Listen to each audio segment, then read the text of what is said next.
saudara yang kekasih di dalam nama Tuhan Yesus Kristus. Kembali kita bertemu di dalam dimensi iman Kristiani. Merenungkan, memikirkan kebenaran, menaklukkan diri kepadanya. Itu menjadi panggilan orang percaya. Saudara-saudara, kali ini kita akan memikirkan bagaimana satu fakta ketika dia, Yesus Kristus yang berkuasa, tak membuat seperti apa yang dia inginkan. Ada gerangan apa yang bisa kita pelajari? Menarik. Namun sebelum lanjut, kita akan lebih dulu berdoa. Mari kita berdoa. Kami bersyukur, kami berterima kasih ya Tuhan untuk cinta kasih-Mu dalam hidup kami. Berkati sertai kami dalam perenungan kami akan firman-Mu, supaya kami boleh mengerti. Mampukan untuk melakukan hidup kami jadi saksi. Kami serahkan segenap hidup kami ke dalam tangan-Mu, di dalam nama Tuhan Yesus Kristus, Tuhan kami. Kami berdoa, memohon pimpinan Tuhan. Amin. Saudara-saudara, di dalam kitab Injil Matius, pasal yang keempat, ayat 1 dan seterusnya dikatakan begini. Maka Yesus dibawa oleh Roh ke padang gurun untuk dicobai iblis. Dan setelah berpuasa 40 hari dan 40 malam, akhirnya laparlah Yesus. Lalu datanglah si pencoba itu dan berkata kepadanya, "Jika engkau anak Allah, perintahkanlah supaya batu-batu ini menjadi roti." Tetapi Yesus menjawab, "Ada tertulis, manusia hidup bukan dari roti saja, tetapi dari setiap firman yang keluar dari mulut Allah." Lalu saudaraku, di dalam Ulangan pasal yang ke-8 dikatakan begini, ayat 2 dan 3. "Ingatlah kepada seluruh perjalanan yang kau lakukan atas kehendak Tuhan Allahmu di padang gurun selama 40 tahun ini, dengan maksud merendahkan hatimu dan mencobai engkau, supaya untuk mengetahui apa yang ada dalam hatimu, yakni apakah engkau berpegang pada perintahnya atau tidak. Jadi ia merendahkan hatimu, membiarkan engkau lapar dan memberi engkau makan mana yang tidak kau kenal, dan yang juga tidak dikenal oleh nenek moyangmu, untuk membuat engkau mengerti bahwa manusia hidup bukan dari roti saja, tetapi manusia hidup dari segala yang diucapkan Tuhan." Nah saudara-saudara, menarik kalau kita memikirkan bagian ini. Alkisah ini dimulai ketika Yesus dicobai di padang gurun. Dikatakan dengan jelas, maka Roh Kudus membawa Yesus ke padang gurun untuk dicobai. Seringkali kita berpikir dengan pola dunia, saudara. Paling tidak misalnya kita berpikir, Tuhan tidak pernah mencobai. Kita lupa Roh Kudus pimpin Yesus untuk dicobai. Nah, kesulitan kita memang adalah ketika kita terjebak pada apa yang dikatakan Yakobus tanpa mengerti akar katanya. Tuhan mencobai, yes. Iblis mencobai, yes. Tetapi pemakaian kata yang sama di dalam akar baik Ibrani maupun Yunani mempunyai dua arah. Ya, satu mencobai dalam kerangka menguji, mengupgrade. Satu mencobai untuk menjatuhkan. Tapi katanya sama. Nah karena itu bahasa Indonesia harus hati-hati. Jadi jangan bilang Tuhan tidak mencobai, karena ayat Alkitab ada mengatakan itu. Tapi semangatnya apa? Nah itu yang harus dipahami. Karena itulah diperlukan pengkhotbah untuk menjelaskannya. Tapi kalau pengkhotbah sudah jadi salah, memang timbullah masalah. Nah inilah persoalannya. Karena itu pembelajaran selalu jadi penting, supaya tidak menciptakan kebingungan. Begitu pula lah orang Israel, dikatakan Tuhan menguji mereka supaya merendahkan diri. Tuhan mencobai orang-orang Israel di padang gurun selama 40 tahun. Nah, jangan lupa bagian-bagian itu, bukan? Jadi sangat jelas sekali kalimat itu biasa dipakai atau kata itu biasa dipakai di dalam Alkitab. Nah, sekarang kemudian Roh Kudus sudah memimpin Yesus ke padang gurun untuk dicobai. 40 hari dikatakan di sana ada dia untuk berpuasa. Ya, memang Alkitab bilang dia kemudian dicobai dari rasa laparnya. Bisa jadi kemungkinan ia minum, bisa saja dari kaktus yang ada banyak di padang gurun. Tetapi ada satu hal yang mesti dipahami, puasa itu memang ada berbagai tipikal. Ada puasa tidak makan tetapi minum, ya. Dan itu bisa dilakukan. Nah, tetapi kembali lagi untuk makan ataupun tidak makan tanpa minum atau sebaliknya makan dan tidak minum tidak menjadi terlalu penting. Tapi yang pasti datanya tidak tertulis clear, hanya suasananya menunjukkan. Setan tidak menguji dia dengan rasa kehausan, tapi dari rasa laparnya. Nah saudara-saudara, ini harus kita perhatikan sama-sama dan kita renungkan. Ini menjadi menarik ketika kemudian di dalam situasi yang sangat kritis, lapar, setan datang dan berkata kepada Yesus, buatlah batu itu menjadi roti. Saudara-saudara, fakta yang pertama kita mau belajar adalah kebutuhan. Tiap orang semua punya kebutuhan dan di dalam kebutuhan itu ada fakta-fakta yang tidak terbantah. Kalau saya lapar ya saya butuh makan. Itu fakta yang tidak terbantah di mana perut saya keroncongan kan begitu toh? Faktanya saya perlu makan. Ya, bukan sekedar angan-angan, bukan sekedar kisah, bukan sekedar cerita. Saya harus tahu semuanya. Nah, pada waktu saya menemukan fakta itu, saya harus belajar di situ, mengalami itu, memahami itu. Bahwa fakta di mana saya lapar, maka fakta saya perlu makan, maka makanan itu tidak boleh mimpi. Tidak boleh angan-angan, tidak boleh bayang-bayang. Karena saya tidak akan makan oleh itu. Nah jadi di dalam bagian seperti inilah, bagaimana kemudian fakta tentang makan tadi menjadi sangat penting terhadap rasa lapar. Begitulah fakta yang ada pada Yesus Kristus. Ia sudah tidak makan 40 hari. Ia berpuasa digambarkan di sana, maka kalau sudah 40 hari tidak makan, betapa laparnya. Menurut teori ilmu kesehatan, sulit membayangkan orang tidak makan 40 hari dan tidak minum. Karena itu sangat mempengaruhi peristaltik ususnya. Bisa jadi usus itu merapat dan kemudian tidak lagi akan bekerja dan infeksi di dalam. Dan itu bahaya sekali dan membahayakan orang yang melakoninya. Ya, karena itu di dalam Alkitab puasa yang disebut 40 hari tidak pernah menjadi puasa yang umum, tapi hanya orang tertentu yang khusus, yang dikhususkan Tuhan untuk tugas yang khusus. Ya, Musa pernah sebagai orang yang akan memimpin orang Israel, ternyata puasa 40 hari juga menjadi simbol dari perjalanan 40 tahun itu. Elia pernah sebagai orang yang diutus Tuhan, bagaimana menghadapi dan menobatkan Israel supaya kembali ke jalan Tuhan. Tugas spesifik yang mereka terima, tugas khusus dalam situasi yang khusus tadi. Nah, oleh karena itu, apa yang dikerjakan Yesus pada awal pelayanan adalah tugas khusus yang dia emban.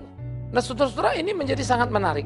Ya, nah pada waktu kemudian Yesus menjalani itu dan melakoni itu, dan pada waktu Yesus mengajarkan itu di dalam kehidupannya, bagaimana dia berpuasa, maka laparlah dia. Sudah pasti bukan konsekuensi dari puasa ya lapar. Nah, apa yang dilakukan Yesus? Ini yang menjadi menarik, bahwa kemudian di dalam rasa laparnya ada kebutuhan yang tidak terbantah yang menjadi sebuah fakta. Dia butuh makan. Dan yang kedua, dia punya alasan. Sudah selesai puasanya. Sudah selesai eranya kan begitu ya. Berarti dia sudah bebas dong sekarang, dia bisa makan apa yang dia mau makan. Tetapi ternyata yang menjadi menarik saudara, ya, ia tidak melakukan itu dengan segera, sekalipun sebetulnya di sekitarnya apa saja pun bisa dia buat. Nah di tengah kebutuhan yang adalah fakta itu, maka setan datang mencobai. Maka apa yang ditawarkan setan kepada Yesus? Dia berkata, bukankah engkau ini anak Allah, buatlah batu ini menjadi roti. Maka saudara-saudaraku, engkau anak Allah, perintahkan batu jadi roti. Pertanyaannya bisa apa tidak? Bisa, itu fakta. Bisa Yesus membuat batu itu jadi roti. Karena fakta-fakta itu kita temukan di bagian yang lain, bukan? Jadi ada faktanya dia bisa. Bukan mungkin. Pasti. Yang kedua, ada alasannya. Ada, dia lapar. Sudah 40 hari tidak makan. Maka, terhadap fakta pertama dan fakta kedua, yaitu alasan kebutuhan dan fakta kemampuan, maka jadi cocok sekali, bukan ketemu. Mestinya dia bikin dong batu jadi roti, lalu dia makan. Sederhana kali. Tapi apakah Yesus melakukan itu? Enggak, saudara. Yesus tidak kemudian memakan, lalu kemudian menikmati roti itu dan selesai. Tidak. Apa yang dilakukannya adalah menjadi amat sangat luar biasa. Bagaimana kemudian Tuhan Yesus justru tidak membuat batu jadi roti untuk kebutuhan makan. Dia berkata kepada setan dengan jawaban yang sangat akurat dan luar biasa dan patut kita pikirkan. Di dalam kerasa laparnya, dalam kebutuhannya, dalam kemampuannya untuk membuat batu jadi roti. Tidak dilakukan. Justru dia mengatakan apa? Tidakkah kau tahu manusia hidup bukan hanya dari roti tapi dari firman Allah? Artinya apa? Manusia memang hidup dari roti bukan hanya dari roti tapi firman Allah. Artinya Yesus tidak akan mengiyakan apa yang dikatakan setan sekalipun dia bisa. Karena dia harus bergantung kepada apa yang ditetapkan Tuhan. Ini yang menjadi penting. Nah, jadi saudara-saudara yang kekasih, setan berbicara sesuai fakta terhadap kebutuhan lapar karena memang Yesus lapar. Setan lagi berbicara tentang fakta bahwa dia bisa bikin batu jadi roti. Dan memang betul Yesus bisa. Nggak ada yang salah dalam ucapan setan, saudaraku. Ini yang jadi repot dalam hidup orang Kristen. Seringkali kita menemukan fakta-fakta yang dikatakan dan nggak ada yang salah. Tapi bukan kehendak Tuhan. Loh, terus jadinya bagaimana dong, Pak? Kepekaan hati nurani sangat diperlukan. Kepekaan hati nurani yang sudah diperbarui Roh Kudus. Yang akan memberikan pencerahan dan informasi-informasi penting kepada orang yang dicintainya. Sehingga mereka mengerti dan terjaga. Mereka tidak menjadi salah. Setan tahu fakta kebenaran. Yesus lapar, habis puasa 40 hari. Setan tahu fakta kebenaran. Yesus bisa buat batu jadi roti. Dan dia masuk di sana. Tidak ada yang salah. Lagi-lagi ingat, tidak ada yang salah. Sekali lagi, tidak ada yang salah pada penawaran setan. Setan betul. Bahkan kalau mau ditambahkan nih, dan kalau kau buat batu ini jadi roti kan hebat, kamu kan keren, kamu kan jago. Dan orang akan percaya kepadamu. Yesus tidak lakukan, tapi malah menjawab, manusia tidak hanya hidup dari roti tapi dari firman Allah. Itu yang dikatakan adalah ucapan dari Musa yang dikutip dari kitab Ulangan yang tadi juga kita baca. Di dalam Ulangan 8 ayat 2 dan 3. Bagaimana orang Israel dibentuk dalam perjalanan di padang gurun. Supaya mereka belajar menjadi rendah hati. Supaya mereka belajar untuk bisa hidup mengerti apa yang menjadi kehendak Tuhan. Tuhan mencobai mereka. Mereka nggak punya stok makanan. Tuhan yang mengadakan. Mereka nggak punya apa-apa. Tuhan yang membuatnya. Betapa amat sangat luar biasa. Tuhan yang mengerjakannya. Kalau begitu, tidakkah ini menjadi sesuatu yang sangat hebat dalam hidup yang harusnya dipahami dengan utuh oleh tiap anak-anak Tuhan. Sehingga mereka tidak menjadi orang yang salah dalam hidupnya. Saudara-saudara yang dikasihi oleh Tuhan Yesus Kristus. Pergumulan penting dan panjang. Serius dan luar biasa. Dilakoni, dijalani dalam kehidupan tiap orang percaya. Maka seharusnya lah kita memainkan peran kita. Bertanggung jawab sepenuhnya. Dan tidak takut pada apapun juga di kehidupan ini. Supaya hidup kita menjadi hidup yang berkenan kepada Tuhan. Saudara-saudara yang dikasihi oleh Tuhan Yesus Kristus. Yesus tidak melakukannya. Coba mari kita mulai berbanding kepada pikiran kita masa kini. Jikalau kita dalam 40 hari, lalu kita lapar. Fakta yang tidak bisa dibantah. Kita butuh makanan, fakta yang tidak bisa dibantah. Dan kita bisa bikin batu jadi roti. Tidakkah kita bikin? Atas nama Yesus kita bisa berdoa, bukan? Bukan atas nama setan loh. Dengan segera bisa, bukan? Tapi kenapa Yesus tidak lakukan? Itu persoalannya. Saudara-saudara, di dalam hidup kita, kebutuhan-kebutuhan hidup yang adalah fakta tidak terbantah seringkali membuat kita melegalitas banyak cara untuk mendapatkan jawaban atau supply terhadap kebutuhan yang ada. Sekalipun cara itu tidak baik, sekalipun cara itu berdosa. Dengan alasan kan memang perlu ini, perlu itu. Ini pertama. Maka pertama kita sudah diajar betapa berdosanya kita, betapa jahatnya kita. Karena sesungguhnya kita tidak percaya kepada firman Allah, tidak percaya pada pemeliharaan Allah. Kita percaya pada fakta yang kita butuhkan dan apa yang bisa kita lakukan sekalipun. Cara itu salah. Tapi fakta kebutuhan tadi membuat argumentasi kuat. Seperti orang bilang, ya dia bohong dengan alasan untuk kebaikan. Dia mencuri karena kepepet, kalau nggak nyolong ini nanti adiknya nggak kasih makan, lapar, mati. Ada kebutuhan yang aktual digambarkan. Sehingga menjadi pembenaran terhadap peniadaan atau pengurangan terhadap firman Tuhan. Nggak bisa, saudara-saudaraku. Nggak bisa.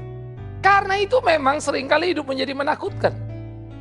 Hidup itu menjadi mengerikan, menjadi sebuah pertanyaan yang luar biasa. Kalau begitu bagaimana kita harus menjalaninya? Bagaimana kita harus melakoninya? Nah, inilah yang saya pikir perlu untuk kita pikirkan bersama-sama. Bagaimana seharusnya kita hidup di dalam hidup kita dan melakukan apa yang Tuhan mau itu. Saudara yang dikasihi oleh Tuhan Yesus Kristus, camkan, pikirkan, renungkan. Sehingga dengan sungguh-sungguh kita bisa mengerti, kita bisa memahami apa yang menjadi kehendak Allah itu. Tanpa harus berbuat salah pada dia. Tapi ada hal yang kedua. Kita punya kebutuhan. Fakta dan tidak bisa dibantah. Lalu kita mengambilnya. Menurut kita caranya sudah benar menurut ukuran yang umum. Tapi apa iya menurut Tuhan? Nah kan juga harus hati-hati toh. Maka akhirnya kita mesti menguji segala sesuatu. Ini sesuai kehendak Tuhan apa tidak? Tapi jangan juga melakukan sudah salah pun masih nanya. Sesudah terjadi lalu bilang ini kehendak Tuhan. Caranya gimana? Misal orang, saya ambil contoh ekstrim, mau mencuri, lalu mau mencuri bilang, Tuhan, kau larang mencuri, aku tahu, tapi ini kebutuhan tinggi sekali, maka aku akan mencuri kalau memang engkau tidak kehendaki, biarlah itu tidak terjadi. Tapi kalau sampai terjadi, maka tahulah aku, memang engkau mengizinkannya. Lalu mencuri dan berhasil sudah, dan bilang Tuhan mengizinkan. Nah, mencuri kita bisa downgrade, berbohong atau apapun. Kalau Tuhan nggak izinkan kan nggak bisa. Ini pemikiran naif yang luar biasa. Tuhan bisa biarkan kamu dengan kedegilan hatimu. Sudah tahu tidak boleh, masih coba-coba. Tuhan biarkan kamu dan Tuhan lepaskan kamu. Jangan salah paham. Lalu memikirkan itu benar. Tapi kan kalau nggak diambil, kalau nggak dimakan, mau bagaimana? Ingat, Tuhan bisa pelihara kamu. Tuhan bisa tolong kamu. Apa alasanmu melegalitas sebuah cara yang salah? Atas nama Tuhan hanya supaya kebutuhan kita terpenuhi. Fakta yang kita hadapi terselesaikan. Beriman tidak begitu. Bagaimana mengutamakan Tuhan, memuliakan Tuhan. Sehingga iman itu bukan sekedar bim salabim, mujizat terjadi sesuai dengan apa yang saya butuhkan. Pandanglah ke dalam dirimu, periksalah batinmu. Sejauh mana kau mengiring Tuhanmu. Ini perlu. Supaya kita tahu diri dalam berdoa, tahu diri dalam memohon kepada Allah yang hidup itu. Tidak menjadi sembarang. Minta dilindungi Tuhan dalam kesalahan. Bagaimana mungkin?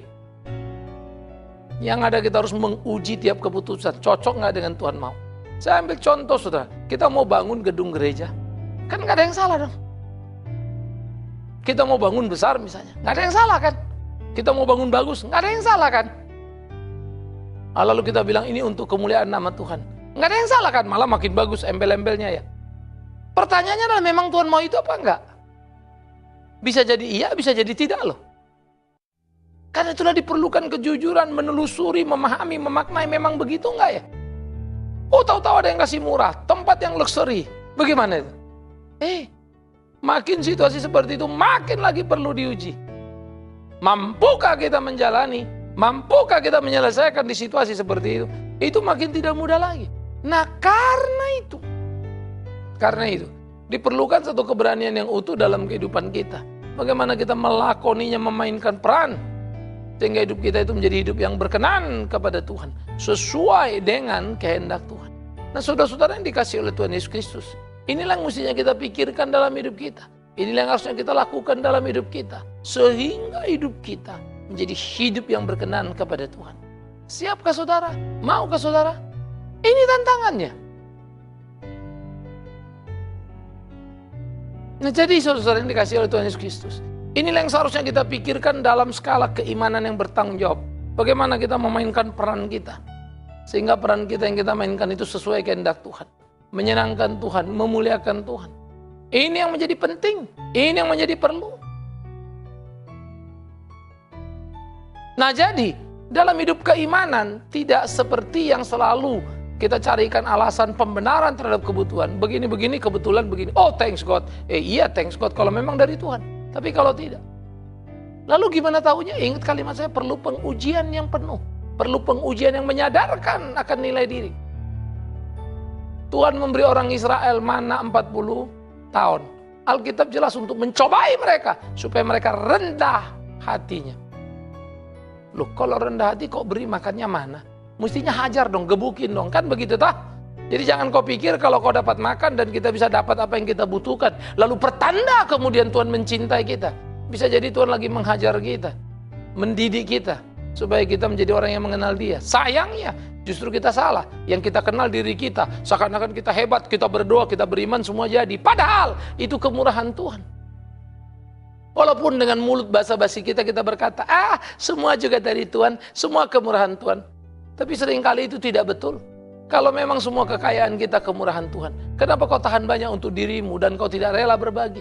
Kalau semua hartamu datang dari Tuhan, kenapa jatuh miskin kau menjadi susah dan gelisah hati? Kalau betul semua dari Tuhan, bukankah seharusnya kau percaya dan berserah kepada Dia tanpa sikap seperti itu? Tapi fakta hidup menunjukkan kita memang begitu. Nah, ini yang saya bilang tadi, kejujuran. Sehingga kita belajar, saudara ya, untuk kita mengerti apa sebetulnya yang Tuhan mau dalam hidup ini. Jadi kita tidak memanipulasi, ya. Sehingga supaya orang senang itu gimana ya? Sebagai pendeta memang bagi saya tidak mudah untuk berkhotbah. Saya harus mengkhotbahkan apa yang benar, yang jujur. Tapi saya tahu banyak orang gak suka. Saya bisa orang yang khotbah suka. Saya mereka rasa rindu, mau dengar. Kalau saya berkhotbah, apa yang orang mau dengar? Saya menipu diri saya sendiri, dan saya tidak mau. Dan yang lebih parah, saya menipu Tuhan. Dan saya tahu, Dia akan marah. Maka saya berkhotbah yang benar. Lagi-lagi kan sering saya katakan, tapi khotbah benar seringkali tidak mengenakan. Padahal betul. Maka kita harus menguji diri kita. Entah saudara jemaat, orang biasa, ya, dalam arti kata hidup bukan di soal-soal nilai rohani begitu ya. Biar saya pendeta, semua perlu peka, perlu hati-hati. Tidak bisa bilang atas nama Tuhan, Tuhan mau gini, semua memang kehendak Tuhan. Nanti dulu. Kalau sudah enak saja bilang kehendak Tuhan. Kalau sudah susah saja ada kesulitan. Padahal Tuhan yang mau, bilang itu dari setan. Supaya cepat selesai. Supaya jangan Tuhan lagi bikin. Ironi ya. Kalau coba peristiwa terjadi pada kita seperti pada Ayub. Hilang harta benda, hilang anak, langsung bilang pasti apa? Ini setan yang kerja. Nah, karena itu perlulah kehati-hatian, saudaraku yang kekasih. Ada satu orang pernah mengatakan kalimat, Tuhan memberi, Dia tidak pernah mengambil. Tuhan memberi, setan yang ngambil. Dan saya agak bingung ketika itu menunjuk kepada peristiwa Ayub yang jadi dasarnya. Padahal di kitab Ayub jelas tertulis, Tuhan memberi, Tuhan mengambil. Itu keluar dari mulut Ayub. Lalu ayatnya sangat jelas, dalam hal itu Ayub tidak bersalah. Bagaimana orang ini bilang itu salah? Tuhan memberi, setan yang ngambil. Lalu dia bilang Ayub salah. Saya pikir-pikir agak bingung ya. Bagaimana bisa menyalahkan Alkitab begitu? Who are you? Kadang-kala memang benar kita ini kacau balau, saudara. Jelas Ayub butuh hartanya, jelas Ayub butuh anaknya, jelas Ayub butuh istrinya, jelas Ayub butuh sahabatnya, jelas Ayub butuh kesehatannya, hilang semuanya. Bukan karena Tuhan jahat dan tidak sayang. Tuhan mau upgrade dia untuk naikkan dia. Tuhan sedang mencobai Ayub di dalam keimanan kemurniannya. Tuhan sedang mencobai Ayub untuk upgrade iman. Puji Tuhan, dia berhasil. Tuhan memberi, Tuhan mengambil. Dan dia memasrahkan dirinya pada kehendak Tuhan. Itu yang diajarkan Yesus pada kita. Hidup bukan hanya dari roti, tapi dari firman Allah. Bukankah kita juga harus mempunyai semangat yang sama? Untuk hidup dari firman hidup itu. Bukan hanya dari roti itu. Karena itu pikirkan tiap kehidupan saudara, tiap langkah saudara. Jangan-jangan hidup kita ini hanya untuk melulu roti. Berdoa pun soal roti, beriman pun soal roti. Menyebut nama Yesus pun soal roti. Semua soal roti. Kita suka beriman untuk roti. Kita berbakti untuk roti, melayani untuk roti. Sebut nama Yesus supaya dapat roti. Padahal Ia mengajar beda. Tidak selalu roti. Manusia bisa hidup dari firman itu. Artinya, ketika tidak makan pun orang bisa memuliakan Tuhan. Ketika sakit pun orang bisa memuliakan Tuhan. Ketika tidak punya uang pun orang bisa memuliakan Tuhan. Dia tidak mencuri. Dia tidak jadi penjahat. Dia tidak pergi ke dukun kalau dia sakit. Siapa bilang? Harus seperti yang kau angankan dan kau bayangkan. Enggak tentu. Ketika Alkitab mengatakan jadilah seperti imanmu, itu bukan apa maumu, bukan jadilah seperti maumu. Imanmu tentang Kristus, apakah kau tahu dia Tuhan yang hidup, maka dia akan tolong kau. Tapi waktu dia tolong kau, belajarlah doa Bapa kami. Waktu kau minta, belajarlah doa Bapa kami. Beri kami makanan yang secukupnya, jangan ajari dia. Nah, ini menarik. Nah, oleh karena itu saudara-saudara yang kekasih, peristiwa di padang gurun, di mana Kristus dicobai, menjadi peristiwa penting yang perlu kita pelajari. Bagaimana kita menyikapi keimanan kita, bagaimana kita hidup dalam iman yang sungguh dan utuh. Iman yang bertanggung jawab. Tuhan mau itu. Ayo maju yuk. Mari kita bergumul, menangi pertempuran kita. Mari kita bergumul, melakukan kehendak Tuhan kita. Kita dipanggil ke sana. Supaya iman kita punya wawasan yang benar. Konsep yang benar. Kekuatan yang luar biasa. Dan hidup langkah kita tampak nyata. Tuhan dipermuliakan di sana. Gairahkanlah dirimu, gairahkanlah hidupmu, hidupku, kita semua. Bagaimana kita beriman percaya pada dia. Dia bisa bikin batu jadi roti tapi tidak. Sayangnya kita nggak disuruh bikin batu jadi roti pun kita selalu berdoa supaya batu jadi roti. Itulah semangat kita. Semangat dukun. Semangat penyihir, itu semangat banyak orang Kristen. Mau semua bikin ini, supaya kelihatan hebat, luar biasa Tuhan hidup. Apakah saudara pikir Tuhan tidak hidup? Allah itu Allah yang mati hanya karena Yesus tidak bikin batu jadi roti? No, itu cara setan. Seperti setan menggoda banyak orang sekarang, berlomba-lomba berkutat-kutat untuk bikin demonstrasi ini dan itu. Untuk menceritakan ini loh Tuhan itu. Ketaatan, kepatuhan kepada Tuhan, totalitas, tanpa reserve. Itu yang diperlukan. Iman yang sejati itu seperti itu. Apapun terjadi, Tuhan akan tolong kita. Karena itu jangan pernah paksakan kehendakmu. Makanya Yesus pun mengajar kita ketika meminta. Katakanlah apa? Ya Bapa, ini mau, itu boleh gini dan seterusnya. Namun bukan kehendakku, kehendakmu lah yang jadi. Di situkah kita? Begitukah kita? Pertanyaan menarik. Camkanlah, pikirkanlah, renungkanlah. Supaya hidup kita sungguh-sungguh menjadi hidup yang berkenan dan memperkenankan Tuhan kita. Itu akan menjadi satu hidup yang luar biasa, saudaraku yang kekasih. Iman kita makin teruji, terarah kepada kehendaknya. Iman kita mengalami proses yang aktual. Dan kita menjadi orang yang memenangkan pertempuran di dalam kehidupan ini. Renungkan itu. Pikirkan itu. Dan hiduplah seperti apa yang Tuhan mau. Bukan ambisi gila. Mau bikin batu jadi roti. Dia bukan tak bisa. Tapi dia tidak mau melakukan. Hanya memuaskan setan. Kita seringkali berbuat batu supaya jadi roti. Demi kepuasan diri. Supaya orang sebut kita orang beriman, bukan? Nah, jujurlah pada suara Tuhan. Tuhan menolongmu. Amin. Kita berdoa. Kami bersyukur, kami berterima kasih ya Tuhan untuk firman-Mu mengingatkan kami. Supaya kami hidup sesuai dan seturut dengan kehendak Tuhan. Berjalan di jalan Tuhan. Dan kami boleh jujur pada diri untuk mengevaluasi. Supaya kami tidak salah dalam hidup ini. Di dalam doa kami pada Tuhan. Demi Yesus Kristus Tuhan yang hidup. Tuhan menolong memimpin kami dimanapun kami berada. Amin. Saudara-saudaraku yang kekasih. Dimensi iman Kristiani berakhir di sini. Tapi ingat selalu, terus doakan saya, saudara, kita semua supaya tetap setia mengiring Tuhan. Ambil bagian dalam pelayanan yang bisa kita kerjakan, berdoa, Tuhan gerakan apa, silakan Anda lakukan. Tapi penting untuk terus mengklik www.reformata.com untuk kita bisa melihat, mengevaluasi seluruh pelayanan-pelayanan lain. Ya, kita bisa melihat khotbah-khotbah yang lain lagi yang pernah disiarkan dan seterusnya. Ya mungkin saudara lupa, lalai, yang mana itu ya? Bisa dicek di sana. Ya, saudara bisa download, memperkaya kehidupan kita. Dan ada juga yang lain-lain, yang bentuk CD ada, yang VCD ada. Nah sehingga itu betul-betul bisa juga jadi berkat bagi yang lain. Terus doakan dimensi iman Kristiani. Sampai ketemu pada waktu yang berbeda.